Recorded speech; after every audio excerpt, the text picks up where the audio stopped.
Ibu, aku demam, aku tidak bisa sekolah. Saat itu, aku tak menyangka kebohongan dari putriku yang berusia 10 tahun adalah awal mula terbongkarnya sebuah rencana mengerikan. Ternyata, sebelum ceritanya dimulai, silahkan tulis di kolom komentar dari daerah mana saja teman-teman yang menonton cerita ini. Jangan lupa like dan subscribe agar channel ini bisa semakin berkembang dan bisa mempersembahkan cerita yang lebih menarik lagi. Langit masih berwarna kelabu pucat ketika Karissa mengencangkan ikatan jilbab satinnya di depan cermin. Pukul 5:30 pagi, namun rumah sudah riuh rendah dengan aktivitas. Karissa adalah wanita yang hidup dalam rutinitas yang ketat. Sebagai manajer senior di sebuah perusahaan keuangan ternama, setiap menit di pagi hari sangat berharga baginya. Hari ini, ada rapat audit triwulanan yang sangat penting. Rapat yang akan menentukan nasib sebuah proyek besar yang sudah ia kerjakan selama 6 bulan terakhir. Ia menyambar tas laptopnya, memastikan semua dokumen presentasi sudah tersimpan rapi. Di dapur, ia menyiapkan 3 piring untuk sarapan. Nasi goreng sisa semalam yang dihangatkan, beberapa telur mata sapi, dan irisan timun. Sederhana, tapi cukup untuk mengganjal perut. Afika, Raffi, sarapan, teriak Karissa sambil menuangkan air ke dalam 3 gelas. Raffi, suaminya, muncul dari ruang kerja. Aneh. Raffi sudah rapi, mengenakan kemeja polo biru tua yang licin dan wangi. Biasanya, jika Raffi bekerja dari rumah, ia baru akan mandi menjelang pukul 9 pagi, sapanya singkat, matanya terpaku pada layar ponsel di tangannya. Ia duduk di meja makan dan langsung meraih piring. Karissa sedikit mengernyit, merasa aneh dengan sikap suaminya, namun ia tidak punya waktu untuk menganalisisnya. Rapat penting itu memenuhi kepalanya. Yang tidak kunjung muncul adalah Afika, putri sematawayang mereka yang berusia 10 tahun. Afika, kamu bisa terlambat sekolah. Karissa berseru lagi, kali ini sedikit lebih keras. Tidak ada jawaban. Yang terdengar hanya langkah kaki pelan dan lesu. Afika muncul di ambang pintu dapur, masih mengenakan piyama bergambar kelinci. Wajahnya pucat dan matanya sayu. Ibu, panggilnya pelan, suaranya serak. Badanku tidak enak. Kepalaku pusing. Karissa langsung menghentikan gerakannya. Seluruh fokusnya teralih. Ia meletakkan gelas dan berjalan cepat menghampiri putrinya. Diletakkannya punggung tangannya yang dingin di dahi Afika. Normal. Sama sekali tidak panas. Tidak demam. Nak, kata Karissa lembut, namun ada nada tidak sabar yang tipis dalam suaranya. Ia melirik jam dinding. Pukul 6:04. Kamu yakin?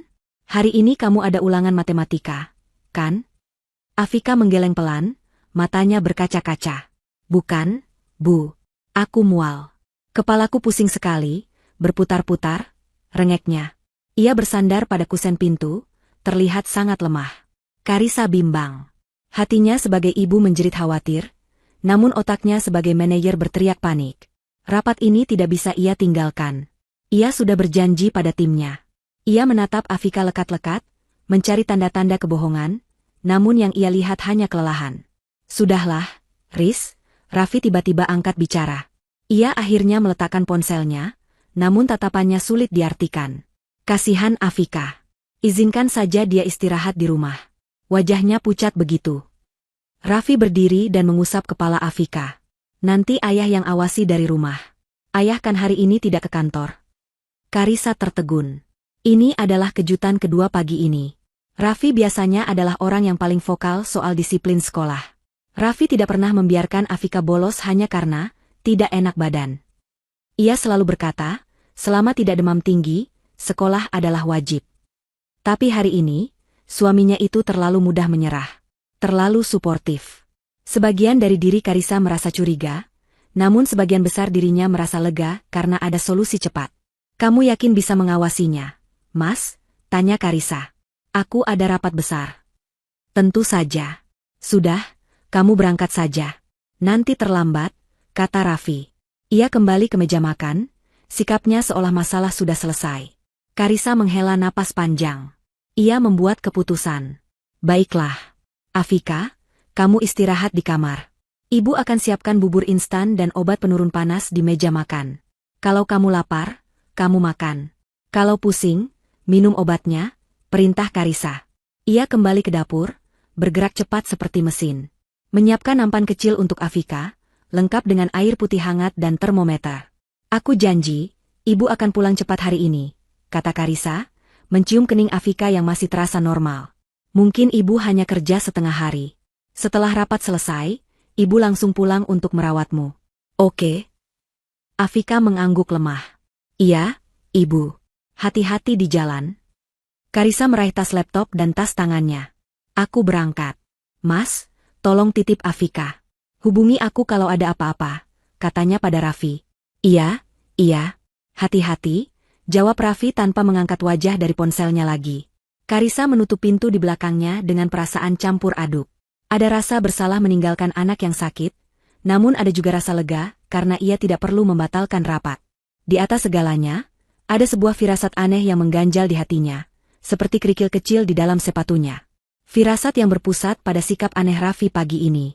Ia mengabaikannya, menganggapnya hanya stres karena pekerjaan, lalu melajukan mobilnya membelah kemacetan pagi. Di dalam rumah, begitu suara mobil Karisa menghilang di tikungan jalan, Afika membuka matanya. Ia tidak lagi terlihat lesu. Ia melompat dari tempat tidur dan berlari kecil ke jendela kamarnya, mengintip dari balik tirai. Ia melihat ayahnya, Raffi, sedang berdiri di teras, masih dengan ponsel menempel di telinga. Setelah mobil ibunya benar-benar hilang, ayahnya berbalik masuk ke rumah. Afika tidak sakit. Ia berbohong. Kebohongan itu ia putuskan tadi malam, sekitar pukul 11. Ia terbangun karena haus dan berjalan pelan ke dapur. Saat melewati ruang kerja ayahnya yang pintunya sedikit terbuka, ia mendengar suara ayahnya berbisik. Itu aneh, karena ibunya sudah tidur di kamar. Afika berhenti. Iya, aku mengerti. Sabar, Sarah, bisik Raffi. Jantung Afika berdebar. Tante Sarah? Istri dari Om Haris. Adiknya ibu? Kenapa ayah menelpon Tante Sarah tengah malam? Dia tidak akan curiga. Besok pagi, saat Karisa di kantor. Rencana kita harus berhasil, lanjut Raffi. Ada jeda sejenak. Afika menahan napas. Iya, sayang. Aku tahu. Ini satu-satunya cara agar kita bisa bersama. Setelah ini, semuanya akan jadi milik kita. Sayang? Afika merasa mual sungguhan. Ayahnya memanggil Tante Sarah. Sayang? Tante Sarah adalah adik ipar ibunya. Tantenya sendiri. Afika tidak mengerti apa arti rencana itu. Ia tidak tahu apa yang akan menjadi milik mereka. Tapi ia tahu satu hal. Sesuatu yang sangat buruk akan terjadi besok, dan itu melibatkan ibunya harus berada di kantor. Afika kembali ke kamarnya dengan lutut gemetar. Ia harus mencegah ibunya pergi. Tapi ia tidak bisa menceritakan apa yang ia dengar. Ibunya tidak akan percaya. Satu-satunya cara adalah membuat ibunya tetap di rumah. Atau, jika ibunya terpaksa pergi, Afika harus ada di rumah untuk mengawasi. Maka pagi ini, ia berpura-pura sakit. Dan ayahnya, Raffi, yang jelas-jelas bagian dari rencana jahat itu, anehnya malah mendukung kebohongannya. Afika sadar, ayahnya ingin ia di rumah, tapi bukan untuk dijaga. Mungkin ayahnya berpikir, anak yang sakit akan tertidur pulas di kamar dan tidak akan melihat apapun. Ayahnya salah besar. Afika kembali ke tempat tidur. Ia mematikan lampu, menyelimuti tubuhnya, dan memejamkan mata. Ia akan berpura-pura tidur. Ia akan menunggu. Ia akan mencari tahu apa rencana ayahnya dan Tante Sarah. Waktu berjalan sangat lambat bagi Afika. Jarum jam di dinding kamarnya seolah merangkak. Pukul 8. Pukul 9. Rumah itu sunyi senyap. Terlalu sunyi. Ayahnya, Raffi, sempat masuk ke kamarnya sekitar pukul 7 pagi, tepat setelah Karisa berangkat. Kamu istirahat saja ya, Nak. Ayah mau selesaikan beberapa pekerjaan di ruang kerja. Kalau butuh apa-apa, panggil ayah, katanya. Tapi Afika tidak mendengar suara ketikan keyboard atau panggilan telepon dari ruang kerja. Sekitar pukul 8:30, Afika mendengar suara pintu depan tertutup pelan. Ia mengintip lagi. Mobil ayahnya sudah tidak ada di garasi. Raffi pergi.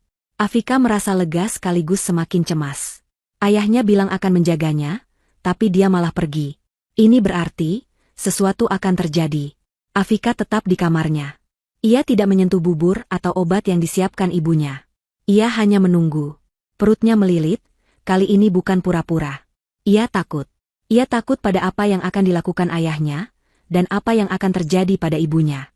Tepat pukul 10 pagi, jantung Afika serasa melompat ke tenggorokan. Ia mendengar suara. Bukan bel. Bukan ketukan, melainkan suara yang jauh lebih menakutkan. Suara anak kunci yang dimasukkan ke lubang kunci pintu depan.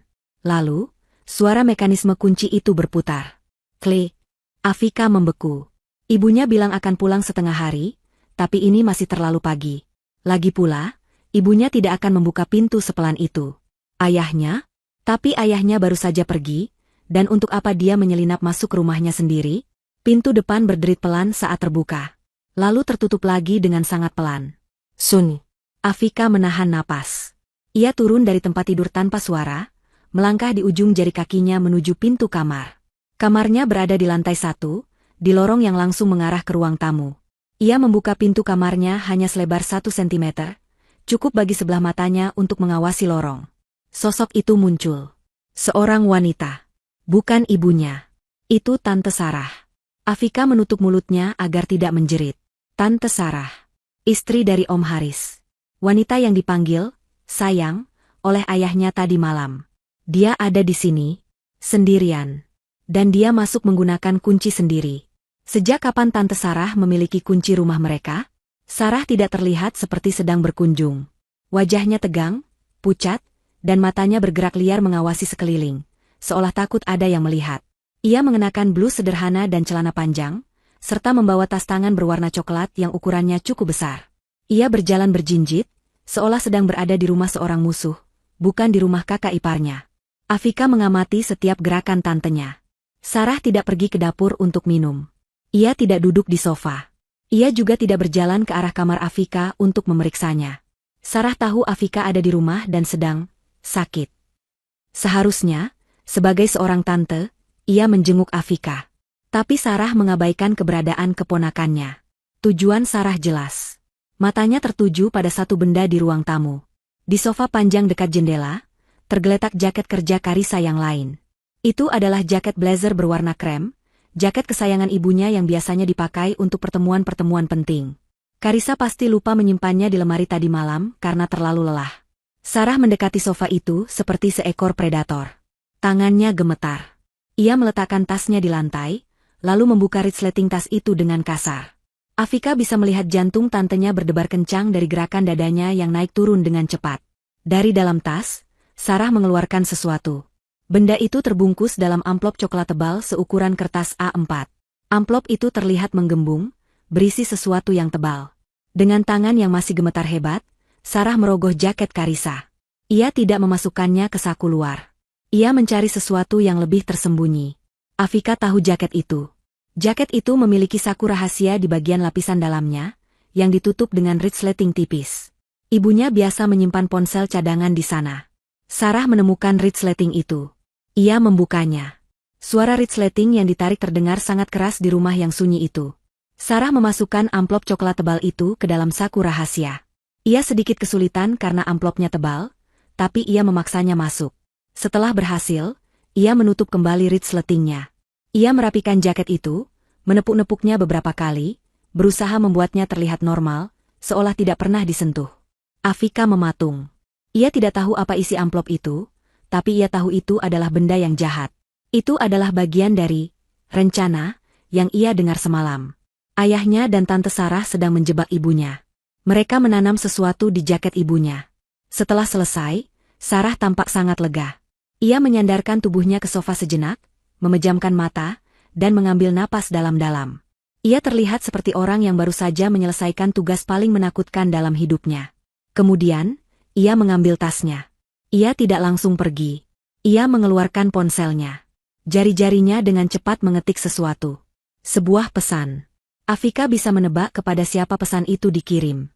Kepada Raffi, ayahnya. Setelah mengirim pesan, Sarah tidak menunggu lama. Ia berjalan cepat, kembali berjinjit, menuju pintu depan. Ia membukanya sedikit, mengintip keluar untuk memastikan keadaan aman. Lalu, ia melangkah keluar dan menutup pintu dengan sangat pelan. Klik. Kunci diputar dari luar. Rumah itu kembali sunyi. Afika masih berdiri di balik pintu kamarnya selama 5 menit penuh, tidak berani bergerak. Tubuhnya gemetar hebat.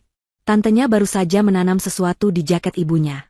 Sesuatu yang akan digunakan untuk rencana jahat mereka. Ia harus memberitahu ibunya. Tapi bagaimana? Ibunya sedang rapat besar. Jika ia menelepon sekarang, ibunya mungkin tidak akan mengangkat. Dan kalaupun mengangkat, apa yang akan ia katakan? Ibu, Tante Sarah masuk rumah pakai kunci dan menaruh amplop di jaket ibu. Ibunya mungkin akan menganggapnya sedang mengigau karena demam. Afika menatap jaket krem di sofa itu. Benda itu sekarang terlihat menakutkan, seperti bom waktu yang sedang berdetak. Afika tahu satu hal. Ia harus melakukan sesuatu.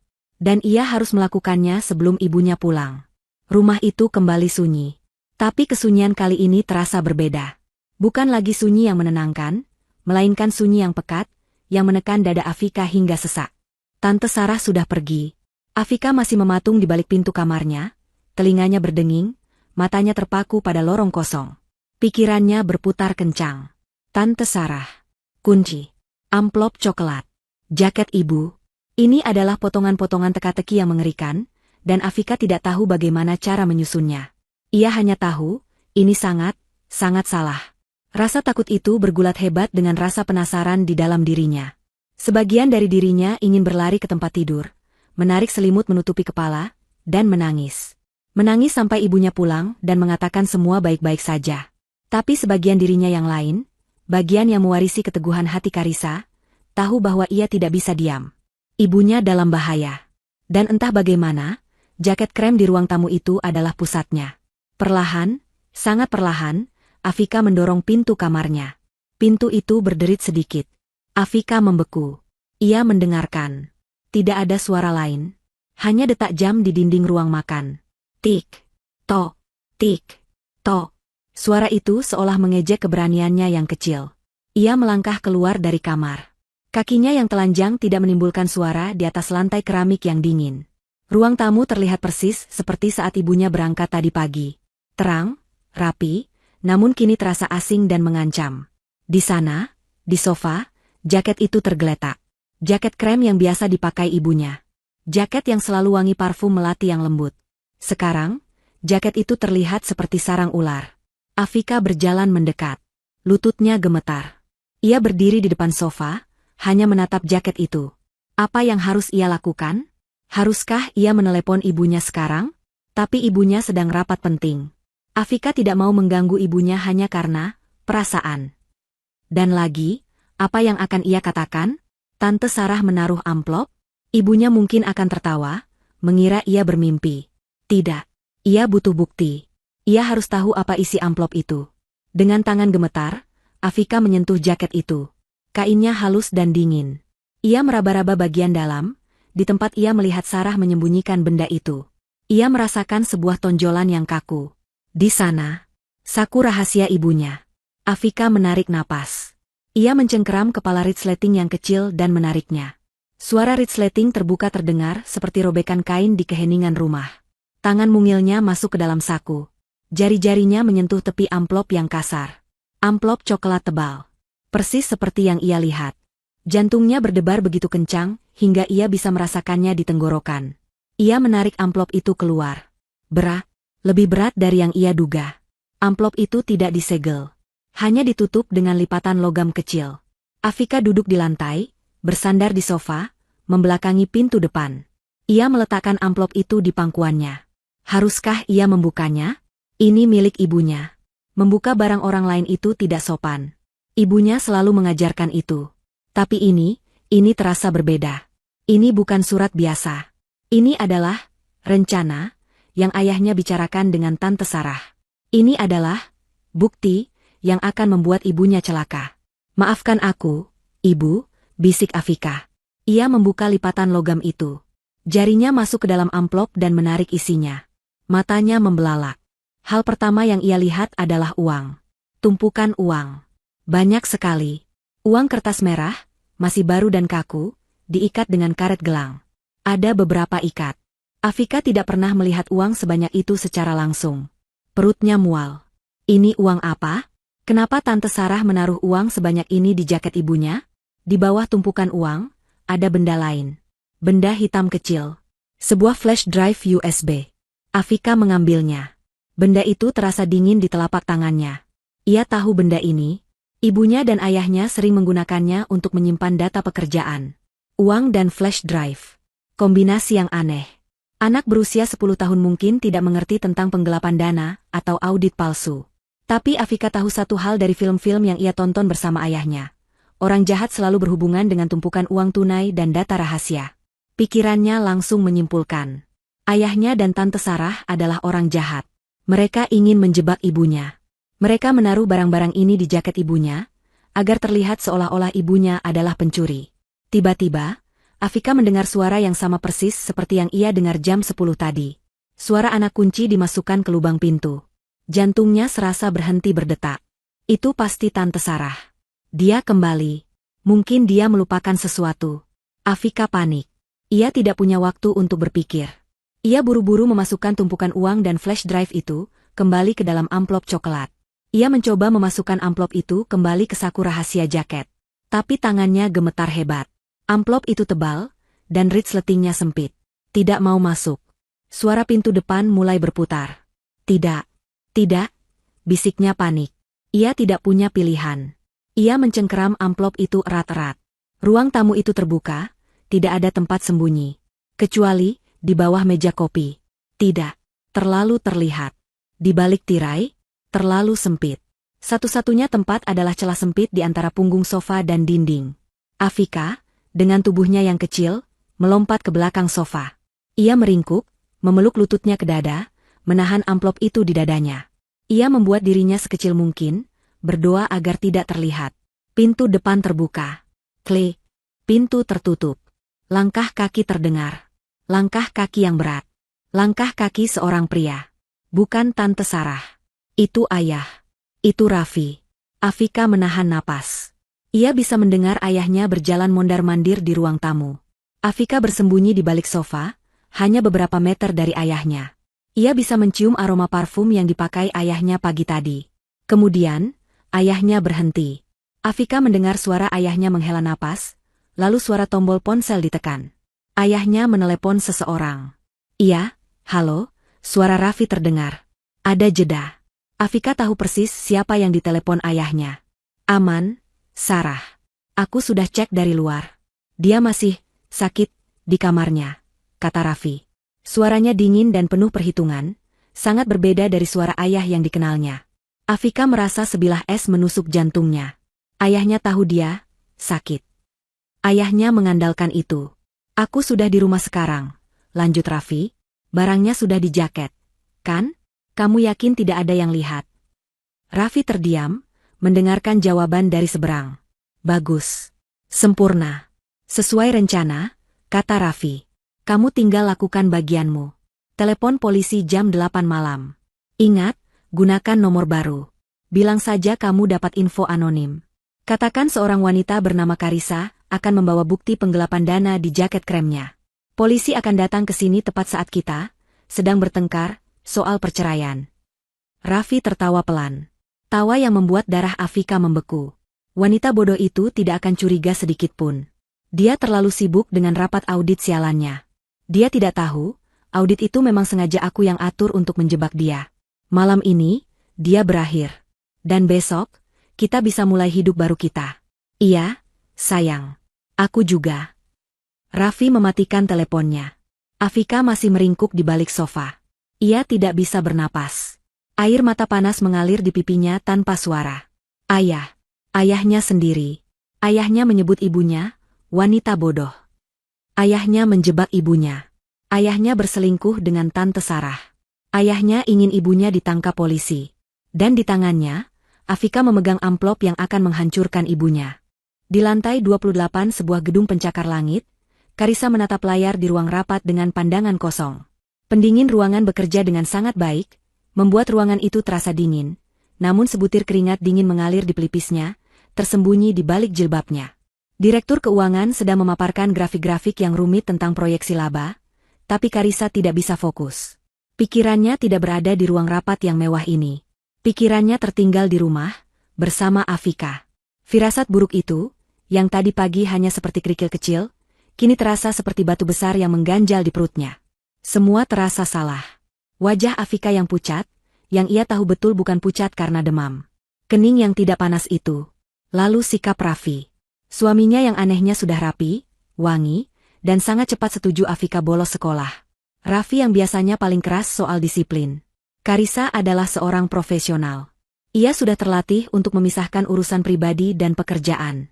Tapi hari ini, pemisah itu runtuh. Hatinya tidak tenang. Ia terus-menerus melirik ponsel yang ia letakkan terbalik di atas meja. Ia sudah mengirim pesan pada Raffi 1 jam lalu. Bagaimana kondisi Afika? Pesan itu terkirim, centang 2, tapi berwarna abu-abu. Belum dibaca. Atau mungkin sudah dibaca tapi notifikasinya dimatikan. Raffi bilang dia bekerja dari rumah, tapi kenapa tidak membaca pesan darurat soal anak mereka? Karissa, sebuah suara memanggilnya. Karissa tersentak. Seluruh mata di ruangan itu menatapnya. Direktur keuangan menatapnya dengan alis terangkat. Anda setuju dengan proyeksi ini? Ah, iya, Pak. Tentu, jawab Karissa cepat, berusaha terdengar yakin.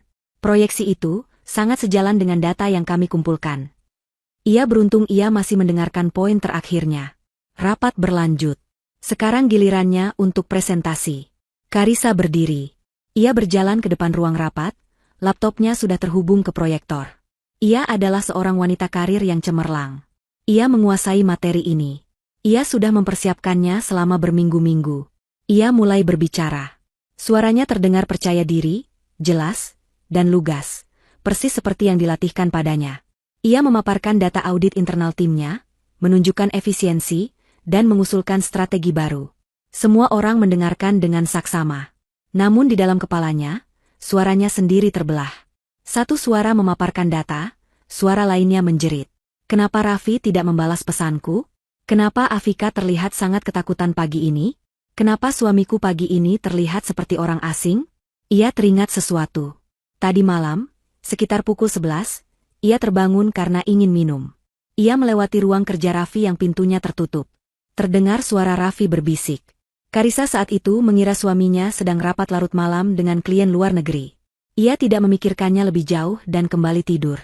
Tapi sekarang, ingatan itu kembali dengan nuansa yang berbeda. Siapa yang ditelepon Raffi tengah malam? Apakah itu ada hubungannya dengan sikapnya pagi ini? Presentasinya selesai pukul 10:30. Disambut tepuk tangan kecil. Rapat itu sukses besar. Timnya terlihat lega. Bosnya mengangguk puas. Kerja bagus, Karissa. Seperti biasa, kata atasannya. Tapi Karissa tidak merasakan kelegaan.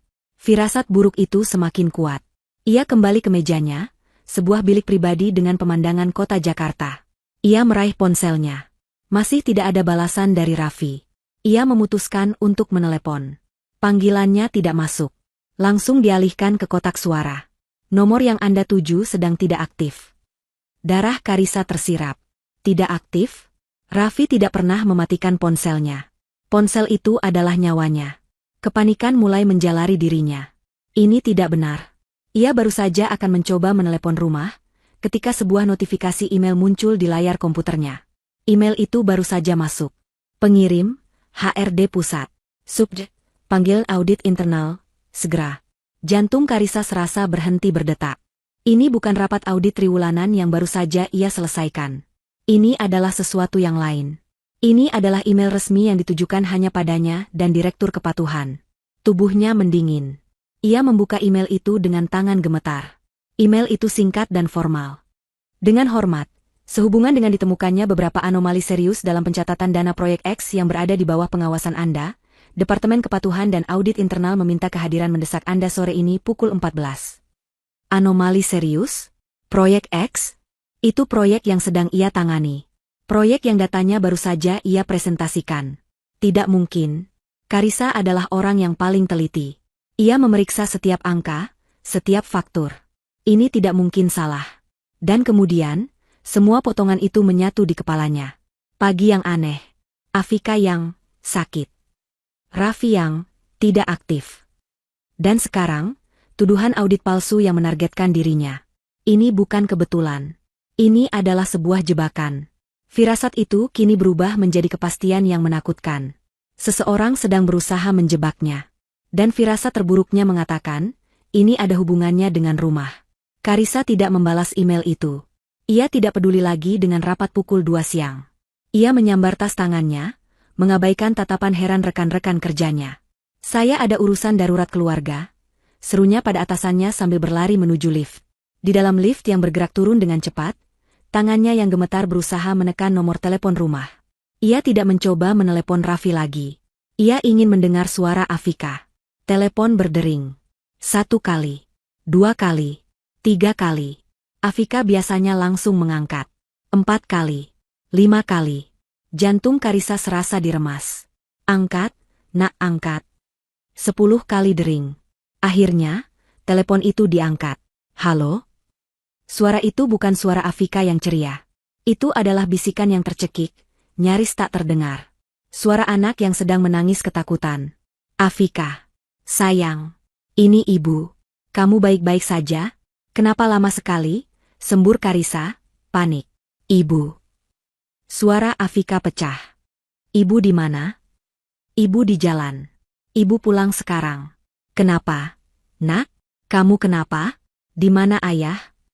Karissa menekan tombol, lobby, berulang kali. Seolah itu bisa membuat lift bergerak lebih cepat. Terdengar suara isak tangis yang ditahan dari seberang. Cepat, Bu, cepat. Bisik Afika. Aku takut. Tadi Tante Sarah kesini. Dunia Karissa berhenti berputar. Sarah? Adik iparnya? Istri Haris? Apa katamu? Tante Sarah? Dia ke sana? Iya. Dia masuk pakai kunci. Isak Afika. Dia taruh sesuatu di jaket ibu. Amplop coklat. Ayah jahat, Bu. Lift berdenting, pintu terbuka di lobi. Karissa berlari keluar, mengabaikan satpam yang menyapanya.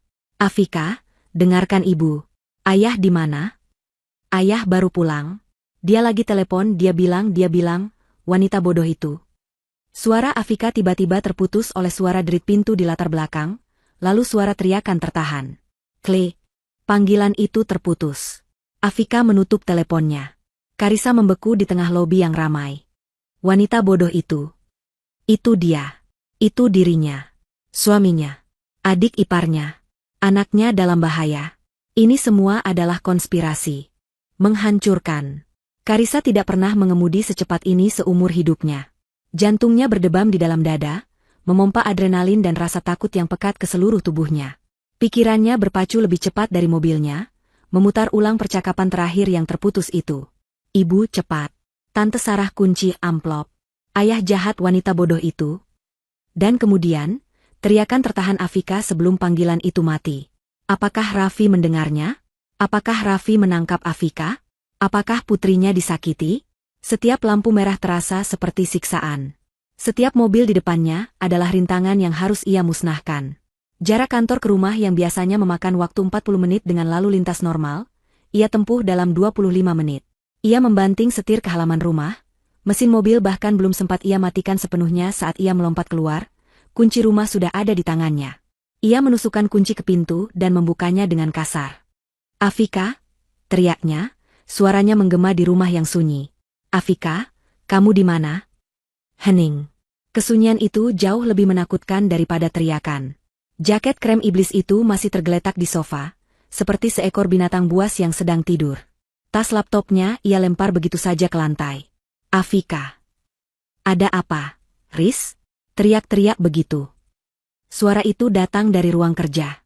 Suara Raffi. Karissa berbalik. Suaminya berdiri di ambang pintu ruang kerjanya, memegang cangkir kopi. Wajahnya menampilkan ekspresi kesal yang dibuat-buat. Kamu membuatku kaget. Sudah pulang? Bagaimana rapatmu? Mata Karissa menyipit. Dia melihat suaminya. Pria yang telah bersamanya selama 12 tahun. Ayah dari anaknya. Dan yang ia lihat hanyalah seorang pembohong. Seorang penipu. Seorang monster. Dia tidak terlihat panik. Dia terlihat tenang. Terlalu tenang. Itu berarti dia belum tahu kalau Afika sudah tahu. Di mana Afika? Desis Karissa.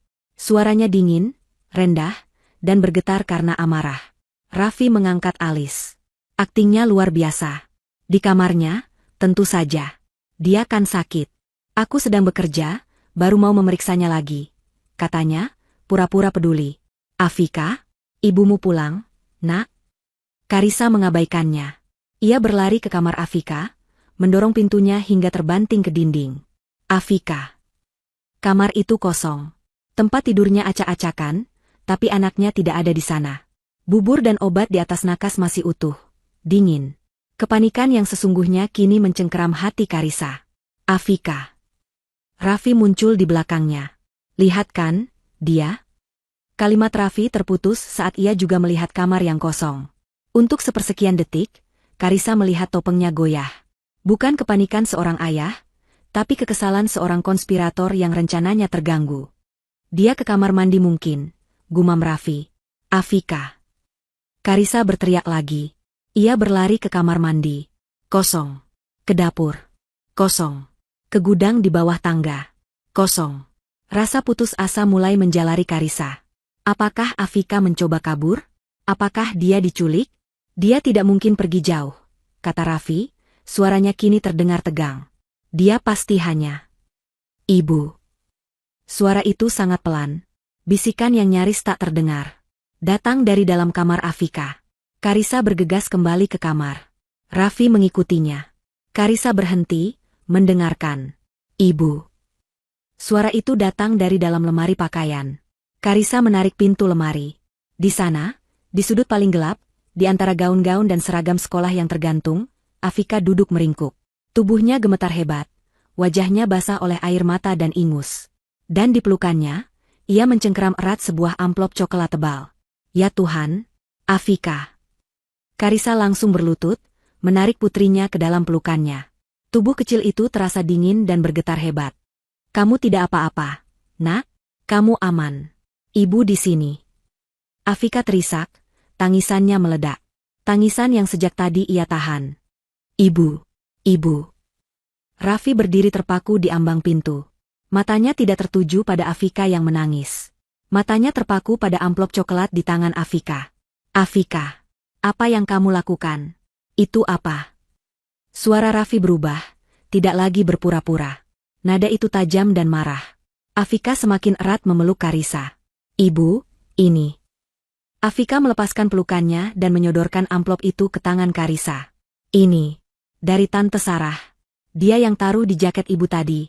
Aku lihat. Dia masuk pakai kunci. Waktu seakan berhenti. Karisa memegang amplop itu. Berat, tebal. Amplop yang akan menghancurkan hidupnya. Afika, kamu bicara apa? Raffi membentak. Dia melangkah maju. Jangan mengarang cerita. Berikan itu padaku. Tidak. Karisa melompat berdiri. Ia mendorong Afika ke belakang tubuhnya, melindunginya. Jilbabnya mungkin sedikit miring, tapi matanya menatap lurus ke arah suaminya. Menyala-nyala seperti bara api. Jangan sentuh dia, Raffi. Ibu, dia jahat.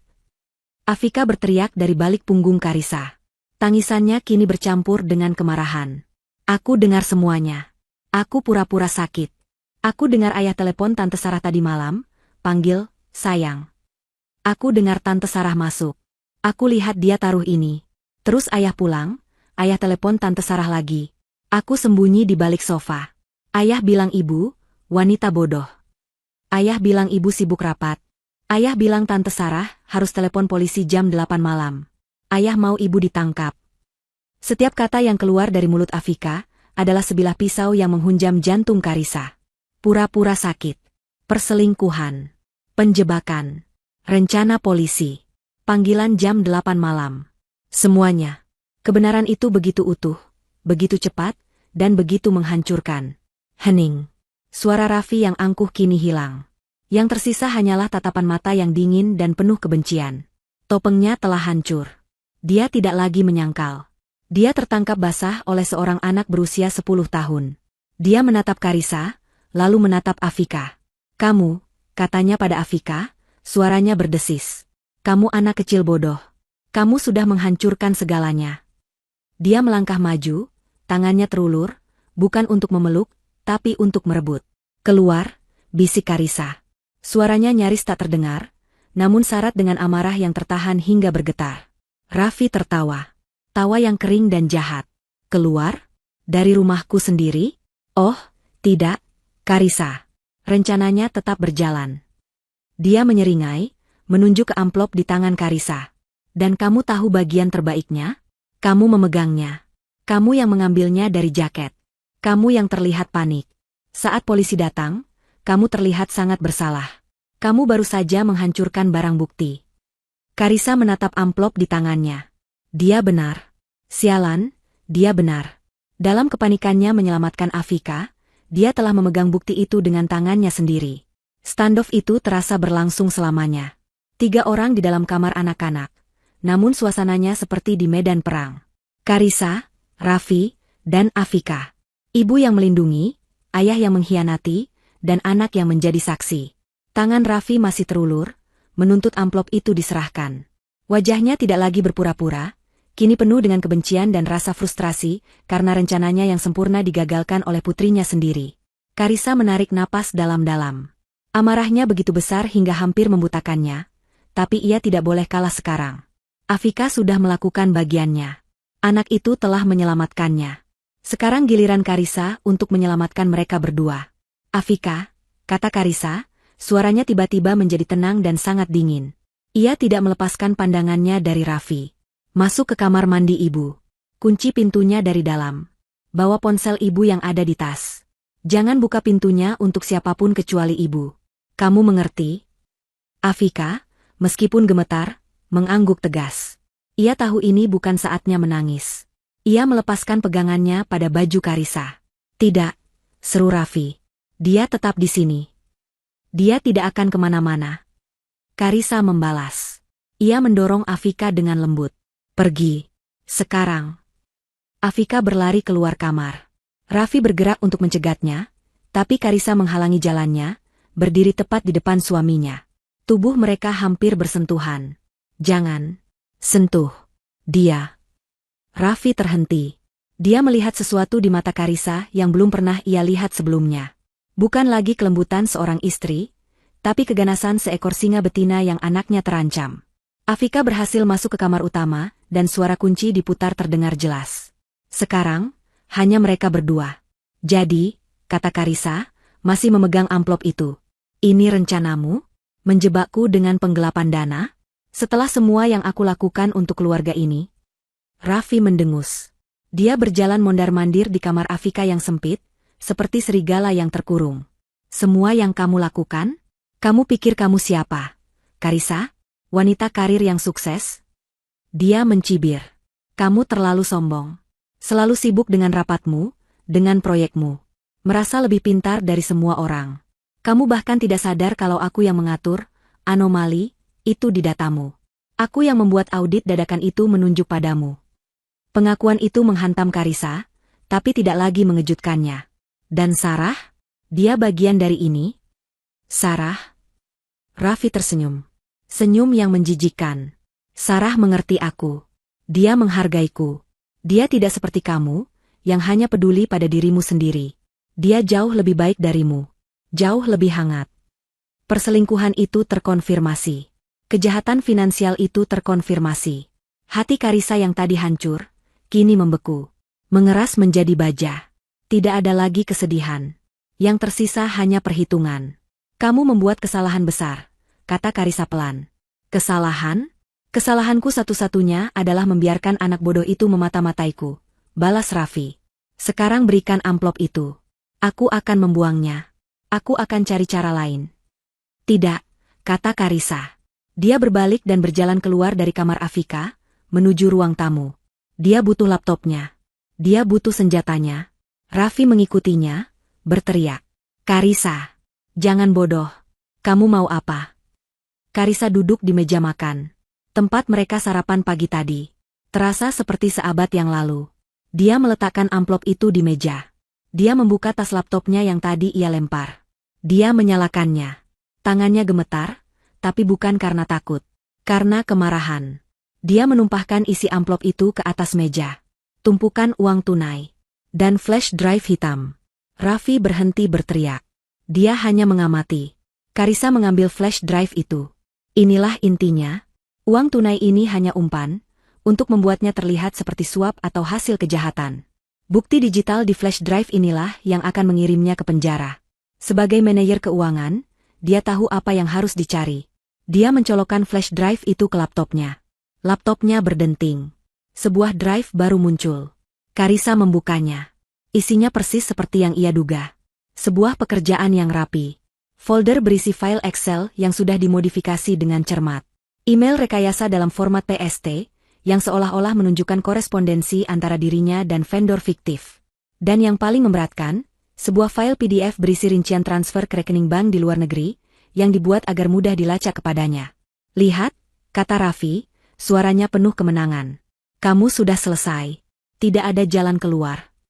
Karissa mengabaikannya. Matanya memindai data-data itu. Raffi memang rapi, tapi dia tidak sepintar Karissa dalam hal teknis. Raffi adalah seorang penjual, bukan seorang auditor. Karissa memeriksa property file, metadata, dan di sana, dia menemukannya. Sebuah timestamp pada salah satu file email palsu. File itu dibuat 3 hari lalu. Pukul 23.14. Karissa segera membuka log keamanan jaringan di laptopnya. Dia memeriksa log koneksi di rumah mereka pada hari dan jam itu. Bingo. File itu dibuat dan disimpan dari sebuah perangkat dengan alamat IP 192.168.110. Alamat IP yang dialokasikan untuk komputer di ruang kerja Raffi. Dia membuat bukti palsu itu dari rumah mereka sendiri. Dari ruang kerjanya. Dia sombong. Dia ceroboh. Jari-jari Karissa menari di atas keyboard. Dia tahu kata sandi jaringan rumah mereka. Dia juga tahu kata sandi administrator untuk komputer Raffi. Raffi tidak pernah menganggapnya sebagai ancaman. Karissa membuka drive jaringan milik Raffi. Dan di sana, dia menemukan harta karun yang sesungguhnya. Raffi, dalam kebodohannya, tidak menyimpan file-file itu di folder tersembunyi. Dia menyimpannya di folder bernama Proyek S. Karissa membukanya. Isinya bukan hanya data keuangan palsu. Isinya adalah kehidupan ganda suaminya. Ada folder, foto. Isinya ratusan foto Raffi dan Sarah. Mesra, berpelukan di lobi hotel. Berciuman di pantai. Sarah mengenakan bikini. Foto-foto yang menjijikan, yang membakar mata Karissa. Ada folder, audio. Karissa mengkliknya.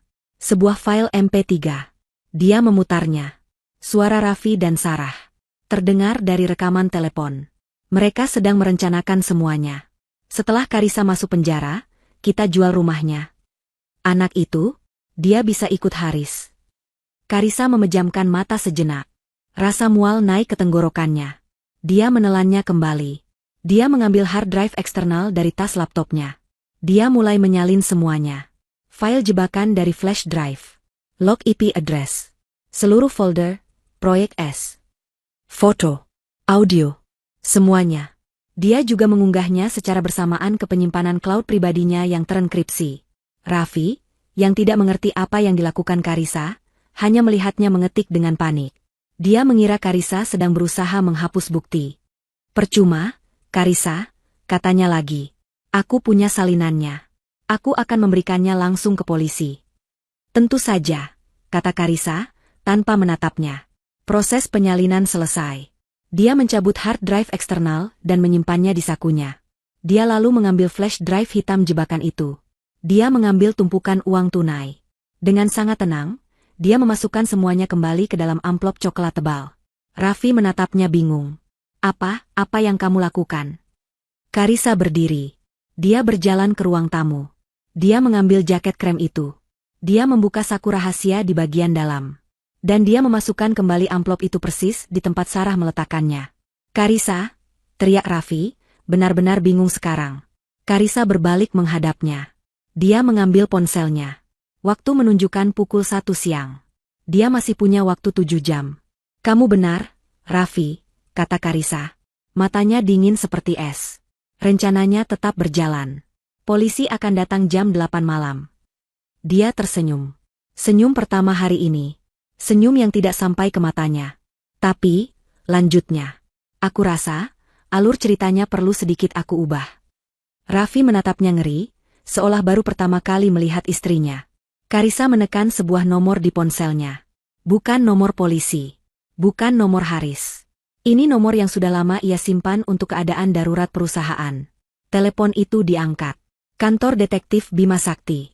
Selamat siang. Halo, kata Karissa. Suaranya mantap.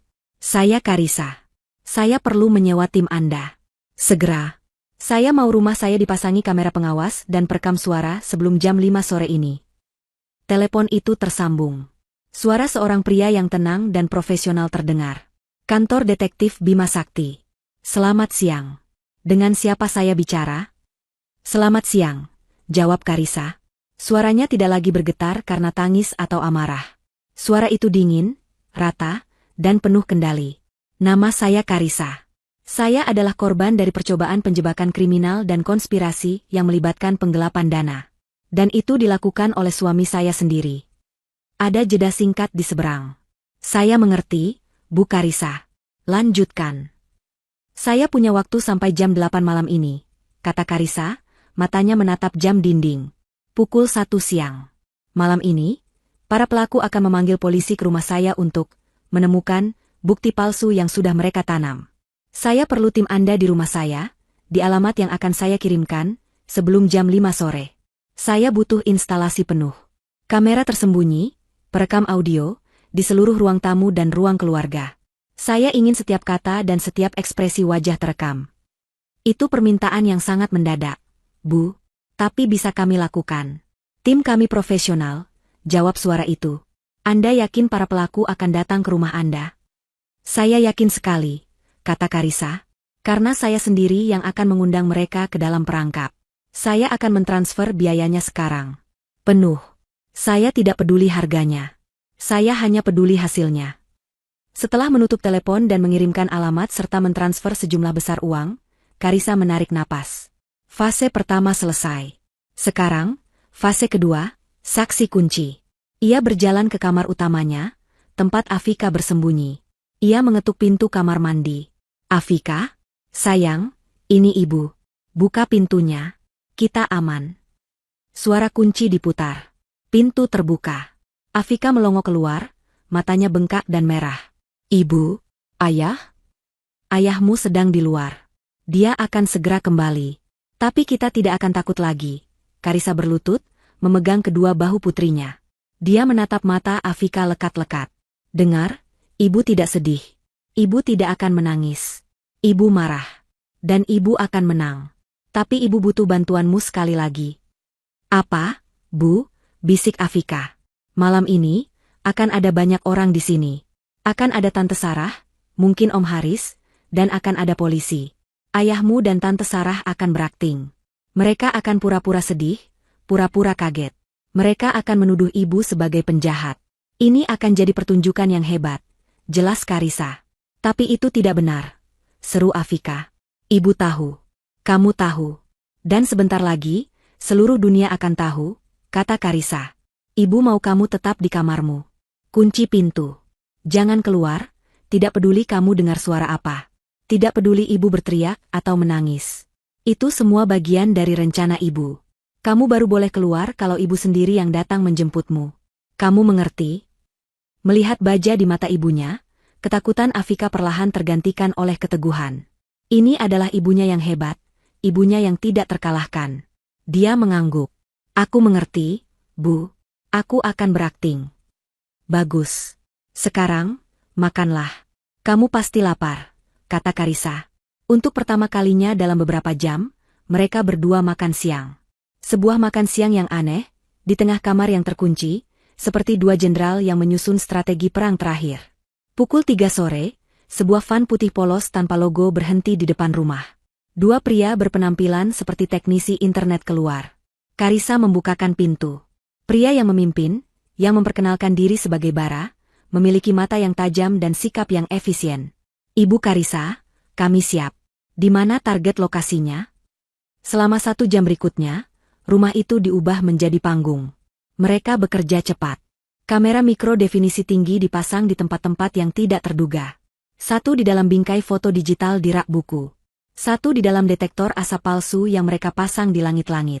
1 lagi di dalam speaker Bluetooth dekoratif di meja TV. Mikrofon sensitif disembunyikan di balik tirai dan di bawah meja kopi. Pukul 4:30, Bara dan timnya selesai. Semua terhubung, Bu, kata Bara, menunjukkan layar tabletnya yang menampilkan rekaman real-time dari 3 sudut berbeda. Suaranya jernih. Tim kami akan memantau dari van di ujung jalan. Semuanya akan direkam ke server kami. Apa yang harus kami lakukan jika polisi benar-benar menangkap Anda? Karissa tersenyum tipis. Mereka tidak akan sempat. Tugas Anda hanya merekam. Biar saya yang jadi sutradaranya. Setelah tim detektif pergi, Karisa duduk di sofa. Rumah itu kembali sunyi. Tapi kini, kesunyian itu dipenuhi oleh mata dan telinga tersembunyi yang berpihak padanya. Jaket krem itu masih di sana. Menunggu. Sekarang, waktunya melempar umpan. Dia mengambil ponselnya. Pesan pertama, untuk Raffi. Jari-jarinya mengetik dengan mantap. Mas, aku panik sekali. Audit di kantor menunjuk aku. Aku pulang. Dan tadi aku temukan amplop aneh berisi uang di jaketku. Aku takut. Tolong aku, Mas. Aku tidak tahu harus bagaimana.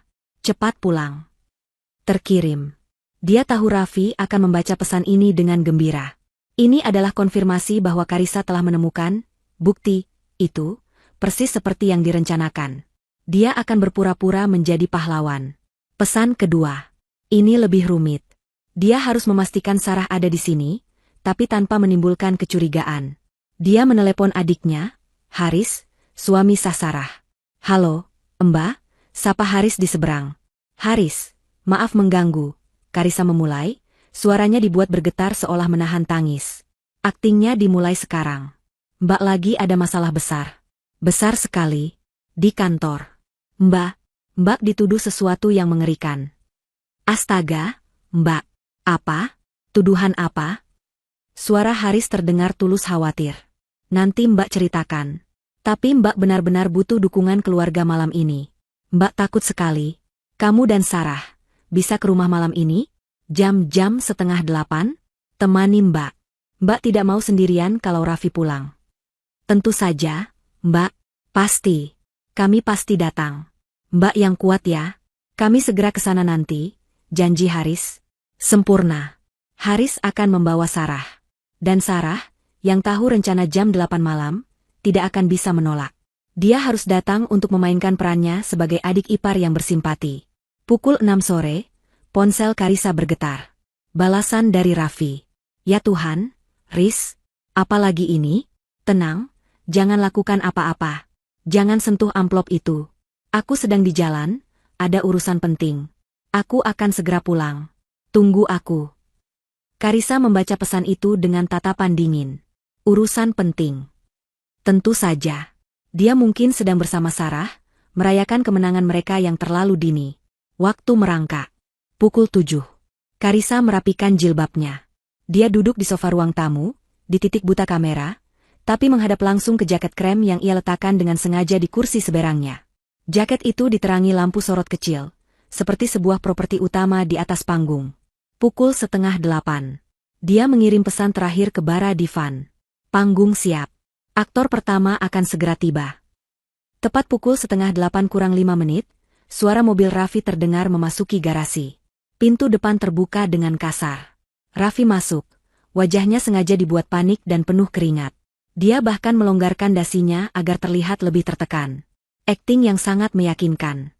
Karisa. Astaga. Kamu baik-baik saja? Serunya. Dia berlari kecil menghampiri Karisa, berlutut di depannya, memegang tangannya. Tangannya terasa dingin. Ada apa? Kamu bilang apa di pesan? Amplop apa? Matanya melesat ke sekeliling ruangan, dan langsung terkunci pada jaket krem yang tergeletak di kursi. Dia melihatnya. Karisa memainkan perannya. Dia menarik tangannya, pura-pura gemetar. Aku tidak tahu, Mas. Aku takut. Bisiknya, matanya dibuat membelalak ngeri. Dia menunjuk ke jaket itu. Di sana, di saku dalam. Aku menemukannya setelah aku dapat email audit dari kantor. SSSST, tenang, kata Raffi. Dia berdiri. Dia berjalan mendekati jaket itu, seperti seorang pahlawan yang mendekati bom. Dia tidak menyentuhnya. Dia hanya melihatnya. Jangan sentuh, Riz. Ini bisa jadi jebakan. Seseorang pasti berusaha menjebakmu. Siapa? Mas? Siapa yang sejahat itu? Tanya Karisa, suaranya parau. Aku tidak tahu. Tapi aku akan melindungimu. Kita akan hadapi ini bersama, kata Raffi. Dia memeluk bahu Karisa. Pelukan itu terasa seperti lilitan ular. Dia melirik jam dinding. Pukul 19:55. Nyaris. Tepat pada saat itu, bel pintu berbunyi. Siapa lagi itu? Tanya Raffi, pura-pura kesal karena momen heroiknya terganggu. Itu Haris dan Sarah, kata Karisa. Aku menelepon mereka. Aku butuh dukungan, Mas. Aku takut. Mata Raffi melebar sedikit. Haris dan Sarah ada di sini? Ini tidak ada dalam naskah. Tapi dia cepat beradaptasi. Bagus, Riz. Bagus. Kamu benar, kita butuh keluarga. Raffi membukakan pintu. Di sana berdiri Haris, adiknya Karissa, dengan wajah penuh kekhawatiran. Di sebelahnya berdiri Sarah, sang pengkhianat. Wajah Sarah adalah sebuah mahakarya kepalsuan. Matanya memerah, seolah dia sudah menangis di perjalanan. Mbak Karissa. Haris masuk dan langsung memeluk kakaknya. Ya ampun, Mbak, ada apa? Kamu pucat sekali.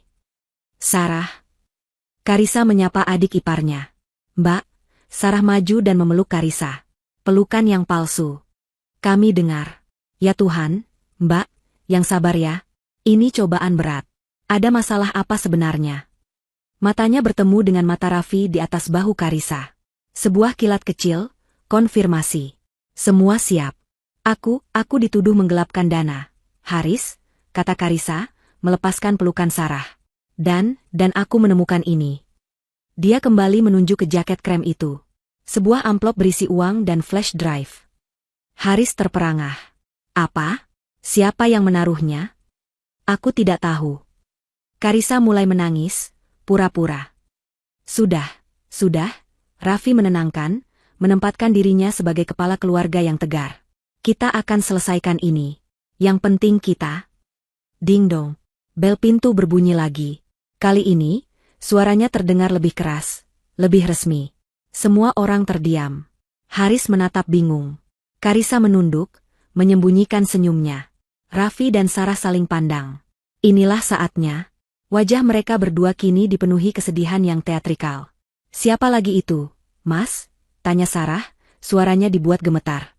Aku buka, kata Raffi. Raffi berjalan ke pintu, membukanya. Di luar, di bawah cahaya lampu teras yang terang, berdiri dua petugas polisi berseragam lengkap. Selamat malam, kata salah satu petugas. Betul ini kediaman Bapak Raffi dan Ibu Karissa? Betul, Pak. Saya Raffi, suaminya. Ada apa ya, Pak? Tanya Raffi, nadanya sopan dan sedikit cemas. Maaf, Pak, mengganggu malam-malam, kata petugas itu, suaranya tegas. Kami mendapat laporan anonim yang sangat kredibel. Laporan itu menyebutkan bahwa telah terjadi penyimpanan barang bukti kejahatan penggelapan dana di rumah ini. Milik seorang wanita bernama Karissa. Akting Sarah mencapai puncaknya. Dia terkesiap, menutup mulutnya. Ya Tuhan, tidak mungkin. Haris membeku. Polisi? Penggelapan? Mbak? Dia menatap Karissa, bingung dan ngeri. Raffi menoleh ke Karissa.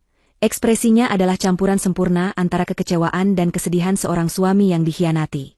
Karissa, apa yang sudah kamu lakukan? Pak polisi, saya juga tidak mengerti, kata Raffi kepada petugas.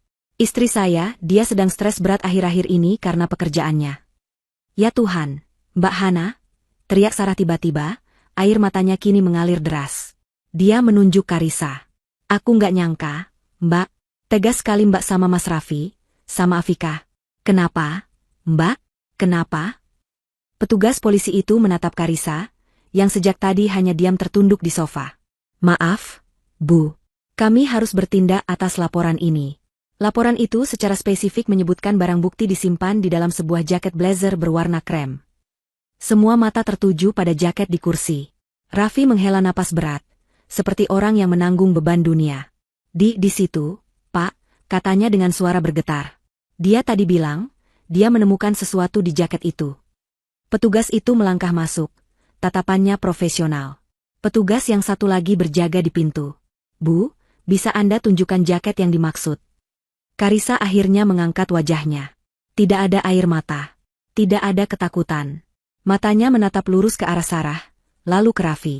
Dengan suara yang tenang dan jelas, yang terdengar di seluruh ruangan yang senyap itu, dia berkata, silakan, Pak. Silakan geledah. Ambil apa saja yang perlu Bapak ambil. Sikap tenang Karissa yang tak terduga membuat seisi ruangan membeku.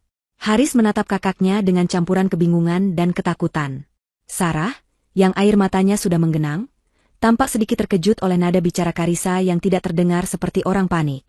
Raffi, di sisi lain, menyipitkan matanya. Dia merasa ada yang tidak beres. Karisa seharusnya hancur, menangis, memohon. Dia tidak seharusnya tenang. Namun, nasi sudah menjadi bubur. Polisi sudah ada di sini. Petugas senior, yang namanya tersemat di dadanya sebagai Arif, mengangguk singkat pada Karisa. Tatapannya profesional, tidak menghakimi, tapi juga tidak ramah. Terima kasih, Bu. Mohon jangan ada yang menyentuh apapun. Pak, tolong tunjukkan di mana jaket yang dimaksud. Raffi, dengan sigap mengambil kembali perannya sebagai suami yang patah hati, menunjuk ke kursi di seberang. Di sana, Pak. Jaket krem itu. Petugas Arif berjalan mendekati jaket itu. Setiap langkahnya terasa berat di ruangan yang sunyi itu. Dia mengenakan sarung tangan lateks tipis yang ia keluarkan dari sakunya. Dia tidak langsung mengambilnya, tapi mengamatinya sejenak. Jaket ini milik Anda, Bu Karisa? Betul, Pak, jawab Karisa. Suaranya masih datar. Dan Anda yang meletakkannya di sana. Saya tidak ingat, jawab Karisa, sebuah kebohongan kecil yang aman. Pagi ini saya terburu-buru. Karisa, kamu yang bilang kamu menemukannya. Sela Raffi, suaranya dibuat tinggi, seolah frustrasi. Pak, istri saya sedang bingung. Dia yang bilang ke saya lewat telepon, dia menemukan amplop aneh di jaket itu. Cukup, Pak Raffi, kata petugas Arif. Biar kami yang bekerja. Dia dengan hati-hati mengangkat jaket itu. Dia merabanya dari luar. Matanya yang terlatih langsung merasakan ada sesuatu yang tebal dan kaku di lapisan dalam. Anda bilang di saku dalam? Tanyanya pada Raffi. Dia yang bilang begitu. Seru Raffi, menunjuk Karisa. Petugas Arif mengabaikan Raffi. Dia menemukan resleting saku rahasia di lapisan dalam jaket. Dia menariknya perlahan. Suara resleting itu terdengar memekakan telinga. Dengan dua jari, dia menjepit dan menarik sebuah benda. Amplop coklat tebal itu kini berada di tangannya. Ya Tuhan! Sarah menjerit, kali ini jeritanya tulus karena kaget melihat benda itu benar-benar ada. Dia menutup mulutnya, tubuhnya gemetar. Benar laporannya benar? Haris terhuyung mundur. Mbak, apa itu? Petugas Arif meletakkan jaket itu kembali. Dia memegang amplop coklat itu. Dia melihat ke sekeliling. Saya akan membukanya di sini, disaksikan oleh Anda semua. Dia membalik amplop itu dan membuka lipatan logamnya. Dia memiringkan amplop itu di atas meja kopi. Pertama, tumpukan uang tunai tumpah keluar. Uang kertas merah baru dalam beberapa ikatan rapi. Jumlahnya sangat banyak. Pemandangan itu saja sudah cukup untuk membuat Haris terkesiap ngeri. Uang sebanyak itu. Bisik Haris. Raffi segera beraksi. Dia berjalan mendekat, menatap tumpukan uang itu dengan kengerian palsu. Karisa, tega kamu, Riz? Uang apa ini? Uang haram? Teriaknya, wajahnya memerah karena akting. Kamu korupsi? Kamu tidak pernah bilang kamu kekurangan uang. Sarah ikut menimpali, air matanya kini mengalir deras, membasahi pipinya. Dia terisak-isak. Ya Tuhan, Mbak Karisa, aku nggak nyangka. Mbak yang selama ini aku anggap kakak sendiri. Mbak yang selalu terlihat alim dengan jilbab Mbak ternyata. Dia tidak bisa melanjutkan kalimatnya, terisak hebat di bahu Haris. Haris, yang bingung dan hancur melihat kakaknya dituduh dan istrinya menangis, hanya bisa mematung. Mbak, tolong bilang ini semua tidak benar. Petugas Arif tidak terpengaruh oleh drama itu. Dia memasukkan tangannya kembali ke dalam amplop. Dia mengeluarkan benda kedua. Flash drive hitam kecil. Dia mengangkatnya agar semua bisa melihat. Disinilah Raffi melancarkan serangan terakhirnya. Itu dia, serunya, menunjuk flash drive itu. Pasti itu. Data-data klien yang hilang dari kantor. Dia mencurinya. Pak, tangkap dia, Pak. Dia sudah mempermalukan keluarga ini. Dia penjahat. Tuduhan itu menggantung di udara. Berat dan mematikan. Amplop. Uang tunai. Flash drive. Semua bukti ada di sana. Dua saksi, Raffi dan Sarah, memberatkannya. Karisa kini adalah tersangka utama. Petugas Arif memasukkan kembali flash drive dan uang itu ke dalam amplop. Dia menatap Karisa. Tatapannya kini berubah. Lebih tajam. Bu Karisa, katanya dengan nada resmi. Mengingat laporan anonim yang kami terima, dan temuan barang bukti ini di dalam properti pribadi Anda, ditambah dengan kesaksian dari suami Anda. Dia bukan lagi suamiku, potong Karisa. Dingin. Petugas Arif sedikit terkejut, tapi melanjutkan. Ditambah dengan kesaksian dari Pak Raffi dan Ibu Sarah. Anda harus ikut kami ke kantor polisi untuk pemeriksaan lebih lanjut. Sekarang. Petugas kedua yang tadi diam di pintu, kini melangkah masuk. Tidak. Tidak. Sarah tiba-tiba menangis lebih keras. Jangan bawa Mbak Karissa. Kasihan Afika. Ya Tuhan, ini mimpi buruk. Ini adalah puncak aktingnya, menunjukkan bahwa dia, sang adik ipar, masih berusaha membela Karissa, meskipun hatinya hancur oleh pengkhianatan itu. Raffi menunduk, mengusap wajahnya seolah putus asa. Saya serahkan semuanya pada hukum, Pak. Saya tidak bisa membela kejahatan. Meskipun itu istri saya sendiri. Kemenangan ada di depan mata mereka. Mereka berhasil.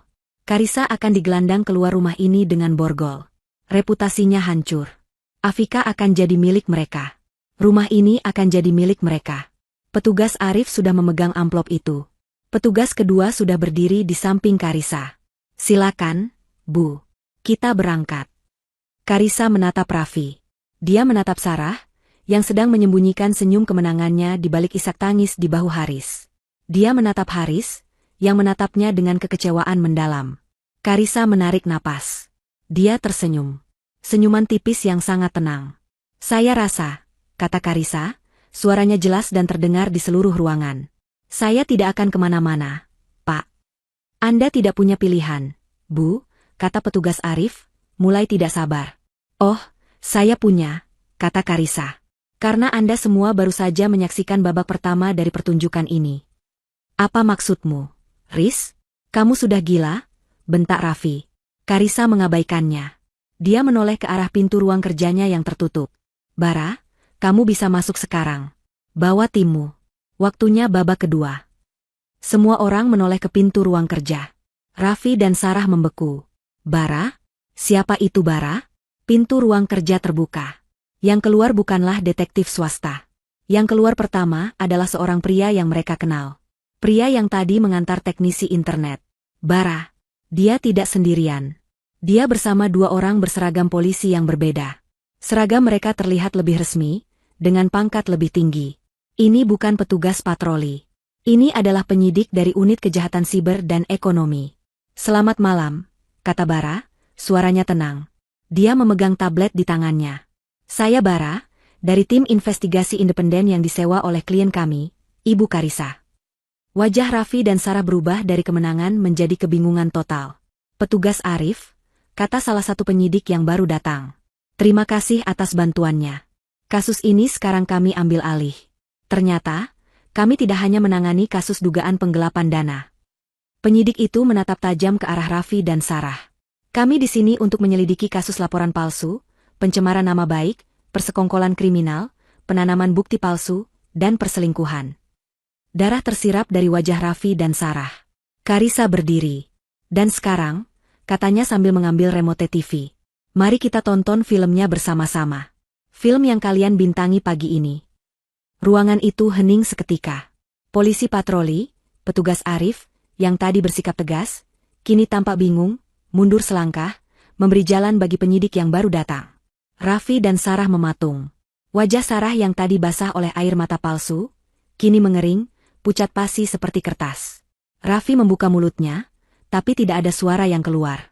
Haris, adik Karissa, hanya bisa menatap bergantian antara kakaknya, istrinya, dan para polisi. Dia tidak mengerti apa yang sedang terjadi. Karissa menekan tombol power di remote. Layar televisi besar di ruang keluarga menyala. Sesaat, layar itu hitam, lalu sebuah gambar muncul. Gambar yang sangat mereka kenali. Itu adalah rekaman dari ruang tamu mereka sendiri. Di pojok layar, tertera tanggal hari itu dan penunjuk waktu, pukul 10.03 pagi. Ini apa-apaan? Desis Raffi, suaranya akhirnya kembali. Kamu merekam di rumahmu sendiri? Kamu gila, Karissa. SSSST, kata Karissa, matanya terpaku ke layar. Bagian favoritku akan dimulai. Di layar, pintu depan terlihat terbuka. Sosok Sarah muncul. Sarah yang ada di layar terlihat gugup, persis seperti yang Afika ceritakan. Dia masuk, berjinjit. Dia melihat sekeliling. Dia berjalan ke jaket krem yang saat itu tergantung di sofa. Rekaman itu jernih, definisi tinggi. Setiap ekspresi wajah Sarah terlihat jelas. Di ruangan itu, Sarah yang asli mulai gemetar hebat. Itu tidak benar. Itu rekayasa, teriaknya. SSTT, bentak penyidik senior. Diam dan tonton. Di layar, Sarah terlihat membuka tasnya. Dia mengeluarkan amplop coklat tebal. Dia berjuang sedikit untuk memasukkannya ke saku rahasia jaket. Setelah berhasil, dia terlihat lega. Dia bersandar di sofa. Lalu, kata Bara, si detektif swasta, kami juga mengaktifkan mikrofon di ruangan itu. Bara menekan sesuatu di tabletnya. Suara dari televisi tiba-tiba menjadi sangat jernih. Itu adalah suara ponsel Sarah yang bergetar. Lalu suara Sarah mengangkatnya. Suara Sarah di rekaman, aku sudah di dalam, Bayu. Karissa sengaja melirik ke arah Haris. Suaminya Sarah. Haris membeku. Bayu, kenapa istrinya menyebut nama? Suara Sarah di rekaman, aku sudah menaruhnya. Urusanmu sekarang adalah memastikan audit itu menunjuk namanya. Suara Haris tercekat. Dia menatap istrinya, Sarah. Sarah, apa ini? Tidak. Dengar dulu. Sarah memohon pada suaminya, tapi matanya penuh teror. Rekaman itu berlanjut. Suara Sarah terdengar lagi, dingin dan penuh perhitungan, persis seperti yang didengar Afika. Setelah itu, kamu bisa menelpon polisi malam ini. Wanita bodoh itu tidak akan curiga sedikit pun. Wanita bodoh itu? Bisik Haris.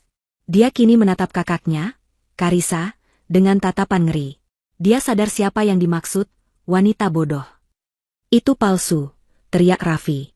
Itu editan. Kamu menjebak kami. Menjebak? Kata Bara. Kami punya rekaman lain. Mari kita lompat ke adegan berikutnya. Bara menggeser layar tabletnya. Rekaman di TV melompat ke pukul 11.05 pagi. Itu adalah adegan setelah Afika menelepon Karissa. Layar menunjukkan pintu depan terbuka. Kali ini Raffi yang masuk. Dia terlihat marah. Dia mondar-mandir. Lalu dia menelepon seseorang. Suara Raffi di rekaman, aman, Sarah. Aku sudah cek. Dia masih sakit di kamarnya. Lalu bagian terburuknya. Suara Raffi di rekaman, kamu tinggal lakukan bagianmu. Telepon polisi jam 8 malam. Malam ini, dia berakhir. Dan besok, kita bisa mulai hidup baru kita. Iya, sayang. Aku juga. Tidak. Haris berteriak. Kali ini bukan teriakan bingung, tapi teriakan kemarahan dan rasa sakit yang luar biasa. Dia menatap Raffi, pria yang dia hormati sebagai kakak ipar. Dia menatap istrinya, Sarah.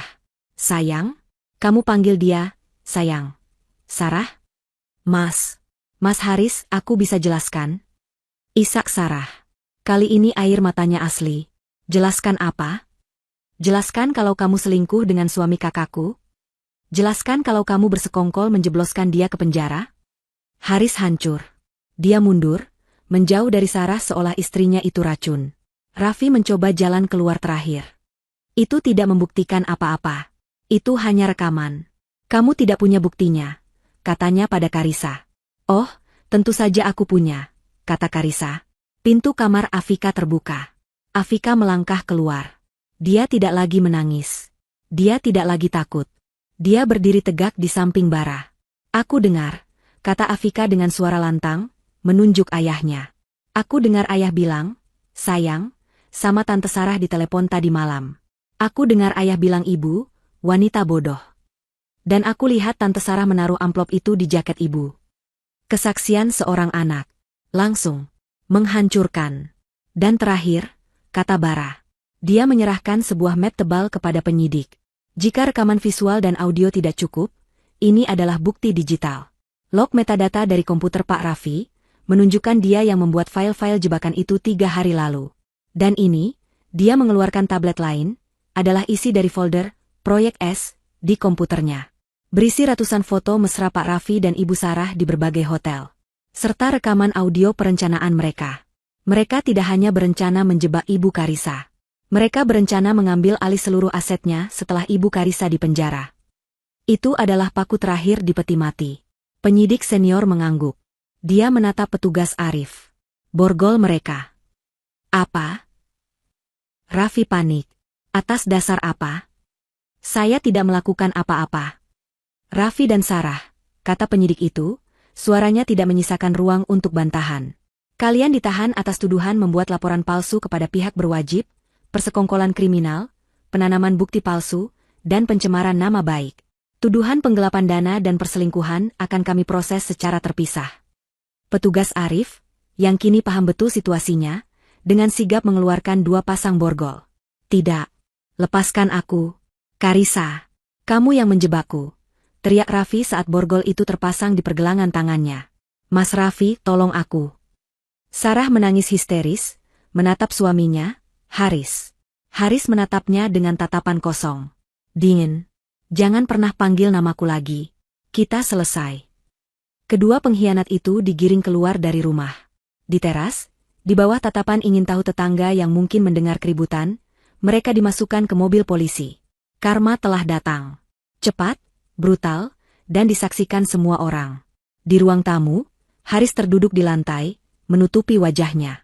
Hancur oleh pengkhianatan ganda. Petugas Arif dan penyidik lain sedang mengambil keterangan dari Karissa.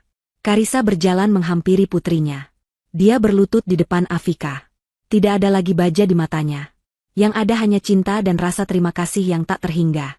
Terima kasih, nak, bisik Karissa, suaranya pecah. Dia menarik Afika ke dalam pelukan tererat dalam hidupnya.